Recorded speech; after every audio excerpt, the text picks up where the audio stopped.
Hi, my friends. Welcome to the Diamond Painting Effect with Cori. I am Cori, and this is my Monday European town stitch with me. Uh, this is a beautiful picture of a lovely, quaint little village, probably imaginary, and it's a very large piece that I'm working on it every Monday. So if you guys have this one or anything you want to work on while you listen to me jibber jabber away, you're welcome to come along for the journey.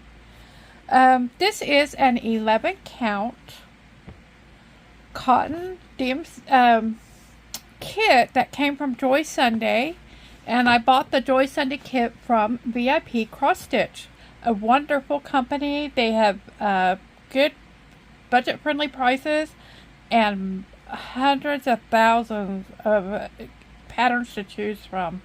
I love VIP cross stitch. This size of this is it's 225 centimeters long and it's 45 centimeters wide. So it's a bit of I enjoy working on this one, but quite honestly, the biggest drawback of it is the size. I like to be able to wrap my arms around it and all that. Last week, when we met, I've been clipping the ends, rolling up the ends and clipping them with these little quilting clips. And I will do a headshot. I don't know what a headshot. I don't know what I'm talking about. I'm going to try and do a picture of this and stick it in here. Where am I? Stick it in here so that you can have an overall picture of what I have completed. I'll do the front and the back. The color that we worked on last week was color number 7 in the kit, which is DMC number 336. And I don't know how I got off.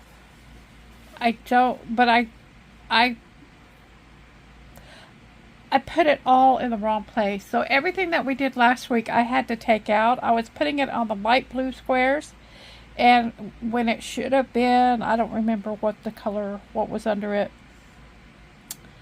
But, it was a diamond. Not a diamond, a triangle. And it was quite a trick. There are so many different kinds of triangles, dark triangles even, in this pattern that it was kind of tricky to find the right one, but I think I did it. I think I got it, and I finished that color. After I pulled it all out and restarted it, I finished that color. So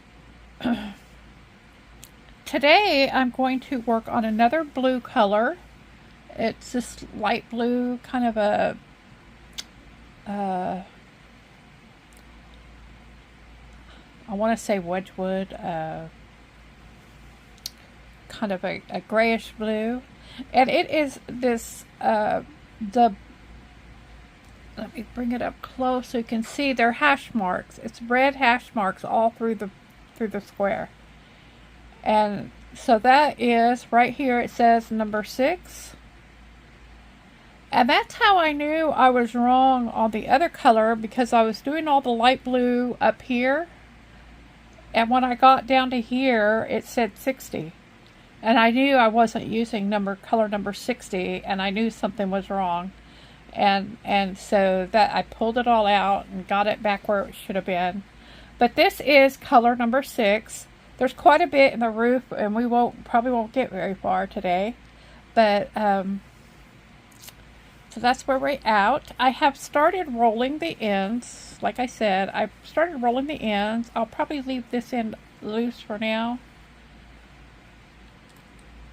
and clipping them, and that has made it easier for me to handle this in my lap.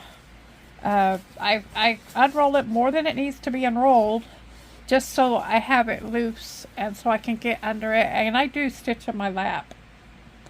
I have to keep my back straight and flat against the back of the chair when I do anything, because I have a weak back and neck area. And so we'll get started. Color number 6 in this kit, and it's DMC number 334. And I do enjoy working on this one. Golly, everybody's so far ahead of me on it. I guess everybody got a head start, but like I said, I probably would work on this more if it wasn't so big. That's the only drawback I've had of it, with it. Well, and other than the fact that there's so many different triangles that are similar color, similar shape, but they're easily recognizable. It's not. It's just an eye trick more than anything.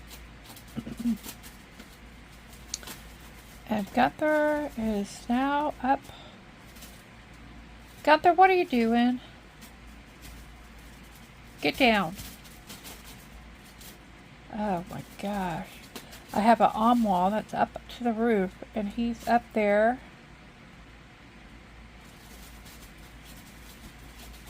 Quite frankly, that's where I store my toilet paper, and he's up there clawing at it. Hold on just a minute. Okay, we may have a visitor soon.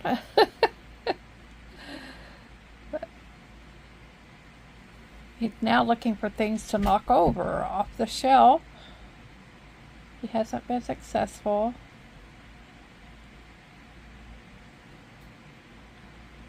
I thought that was a safe place to put that.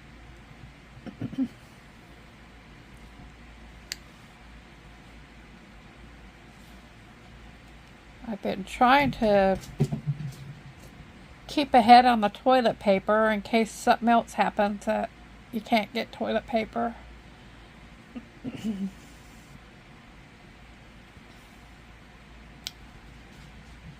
And so you need places to put that stuff. Oh my gosh, he's on a tear.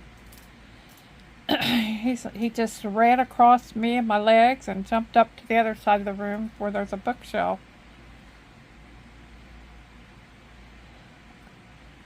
But I thought by feeding him first, he might just stay scarce.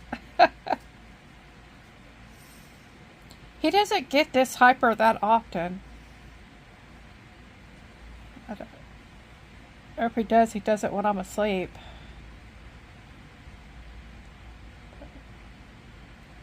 So, how are y'all doing? I had a nice weekend. It was, I don't know, nothing exciting really. God, my throat is just, I've got so much allergy stuff happening. I'm very sorry. I'm going to try to, hold on just a minute. I'm going to clear my throat. I'll be back. Okay, I don't think there's any clearing the throat today. Sorry. But anyway, I don't even remember what we did Saturday.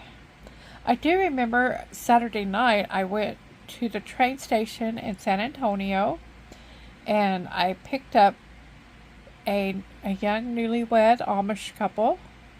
I took the young man to the train station. He went up about a month ago, I guess it was. And he came home with his bride, and I was really very worried, because when I went down there, I knew there must be trouble. What it is the train station in San Antonio is literally right behind the Alamo Dome. which, if I don't know if you people aren't from U.S. or not from Texas, the Alamo Dome is the home of major events, but it's specifically there for the San Antonio Spurs basketball team. And so when I got there, the first exit was closed to the Alamo Dome, and I had this feeling of foreboding. I was like, oh no, that's not the exit I wanted, but it was a warning. The next exit, I was able to get off. The traffic was horrible, and the train was supposed to come in at 8:40, and I was there early. I think it was about 7:30, and so I tried to. I don't know why they. I just don't understand why. But the train station is literally at the back parking lot of the Alamo Dome. It's ludicrous. There, I don't know why they have such a huge building with very little parking. I don't understand it. I don't understand it. Anyway, so I went back there. I thought, well, it's going to take a minute to get there, but surely I could get back to the train station. I had time. I get back there, and they would not let me go through. And I told them, look, I'm not here for the event. I'm here for the train station. If I'm looking at it right over there, they had blocked it off so well. There were no cars there. Nothing over there. They would not let me in, and I'm like, I said, I have no way to contact these people to tell them where I am, because they don't carry cell phones. They're a young couple that will probably, I don't know, I just felt uncomfortable just leaving them, not knowing what's going on, where I am, or what to do. I didn't know how to do it, how to meet up. And they weren't going to let me in. They said they weren't going to open it up till 11 o'clock. And they said, well, you'll just have to park out there somewhere, and they'll have to meet you over there. Well, there's nowhere to park because it was so crowded. It turned out what it was a graduation night for one of the colleges here. I don't know if it was one of the colleges or a bunch of colleges. But there was a lot of people, and they kept coming out. And I know the way the colleges work is each individual major has their own graduation ceremonies, so they would probably have it sectioned off to where people were graduating. They were having different graduation ceremonies, different times, different places, probably all evening. And so it was a steady stream coming out. I didn't see anybody going in, but so all I could do was leave. So I went, and underneath I don't know, this story may be boring to you guys, but it was my bit of the weekend. So I went back. When you go leave the train station, you can turn left and go towards just came unthreaded, silly me. You can go towards the downtown area, which is the major tourism section of San Antonio, which is busy on a good day. On a slow day, it's busy, but that night it was crazy busy. I mean, 4 lanes, one-way traffic through the heart of San Antonio, and bumper to bumper. No moving around, no getting, if you have to suddenly, the Alamo isn't the Alamo is in that area. They used to have the hemisphere of 1968 was there, so they have a Space Needle there where you go up that restaurant and spin around and throw up and eat. And it's just craziness. On top of it all, you have all these graduation people celebrating, and I got in and out of there. It took a minute, so I went back to see if sometimes things like that can clear out pretty quick. No, there was nothing. It was still crowded. So I was like, I didn't want to go back the other way again. So when you drive the other way, you go into ghetto San Antonio, and which makes me a little bit nervous. But that's what I did. And I just kept driving about 10-15 minutes out, and I drove back again, went through the loop again. I tried to see if the train had come. I wasn't seeing any signs of it. Even after 8:40, there still was no train.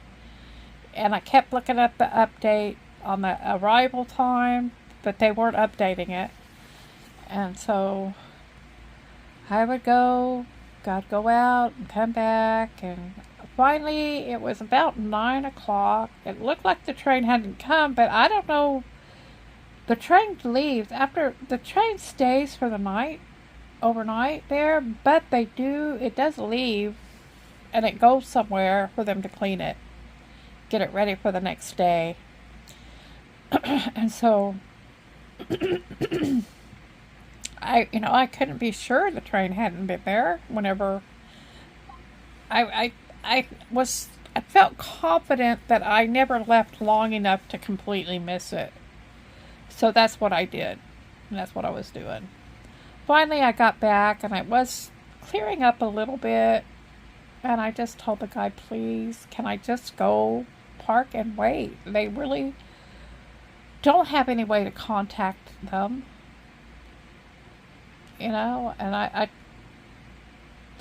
he goes, well, let me go ask my supervisor. So he went, and he came back, and they did let me in that time. I am sorry about my throat, guys. So I was able to get back there, and the train came maybe 15 minutes later, and I just told him, because I don't know, they maybe not be traveling that much by train, this particular couple. Well, hi Gunther, you decided to come sit in my lap now? What are you after, huh? Oh, I got the back corner caught up into it. That's one thing. So they are going to, I told them if that ever happens, you just try and find a phone and call me, and we can communicate that way.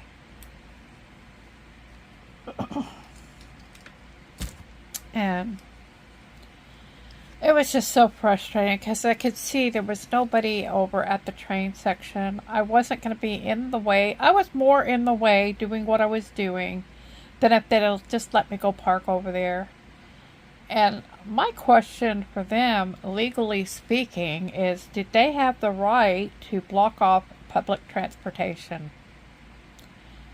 I am willing to bet there is a law about that, because that is a public transportation, and I think it should be protected to not block the area to that.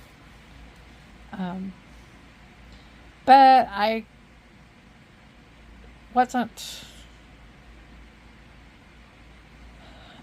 I didn't really know what to do besides let them know I was frustrated. I don't think I was mad. I wasn't mean, but I knew that I let them know that this was quite frustrating. I've got something going on here. There we go. So that was my exciting event for last night, and now I'm threading my needle again. Jeepers. Jeepers, jeepers. So, and then we went to church on Sunday. That was nice. And we came home, and I had made a roast. There's a roast. I don't know if you guys have heard it. It's Mississippi roast. And it has pepperoncinis in it, and ranch salad dressing powder in it, and au jus mix. And it just makes a very tasty roast. And since I can't have I'm staying away from carbs as much as I can't have the potatoes and carrots and onions with my roast. That's how I really, really love it. But that's a very good low carb way to have your roast. So if it's really easy to do too. It's easier than cutting up potatoes and carrots and onions. So you dump a little of this and that in there, and you just let it roast. So I also discovered a new, I don't know if you've heard of chopples, but it's a way that you make a waffle with a egg, a pinch of baking powder, and a little bit of almond flour, and some grated cheese. You put it in the waffle iron, and it makes a waffle, and it tastes pretty good. It's a pretty good waffle, and it doesn't taste as eggy as you would think. And I made a mixture of cream cheese with a little bit of cream in it.